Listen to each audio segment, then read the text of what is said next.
1.5 kilo കഞ്ചാവുമായി യുവാവ് പിടിയിലായി. പന്തീരങ്കാവിന് സമീപം ചാലിക്കരയിൽ എക്സൈസ് വിഭാഗം നടത്തിയ പരിശോധനയിലാണ് 21-കാരൻ പിടിയിലായത്. കോഴിക്കോട് പന്തീരങ്കാവിന് സമീപം മുതുവനത്തറ ചാലിക്കരയിൽ കഞ്ചാവുമായി യുവാവ് എക്സൈസിന്റെ പിടിയിലായി.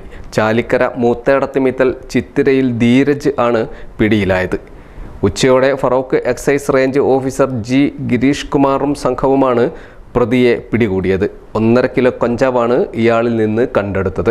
പ്രദേശത്ത് ലഹരി വിൽപ്പനയും ഉപയോഗവും പരസ്യമായ രഹസ്യമായതോടെയാണ് എക്സൈസ് വിഭാഗം പരിശോധന നടത്തിയത്. ധീരജിന് കഞ്ചാവ് നൽകിയവരിലേക്കും ധീരജിൽ നിന്നും കഞ്ചാവ് വാങ്ങിയവരിലേക്കും അന്വേഷണം വ്യാപിപ്പിക്കുമെന്ന് ഉദ്യോഗസ്ഥർ വ്യക്തമാക്കി. Feroke range excise inspector G Girish Kumar, assistant excise inspector Yugesh B, preventive officer R Ranjith, civil excise ഓഫീസർമാരായ ടി രജുൽ, എ സമീഷ്, വനിതാ സിവിൽ എക്സൈസ് ഓഫീസർ മഞ്ജുള തുടങ്ങിയവരാണ് സംഘത്തിൽ ഉണ്ടായിരുന്നത്.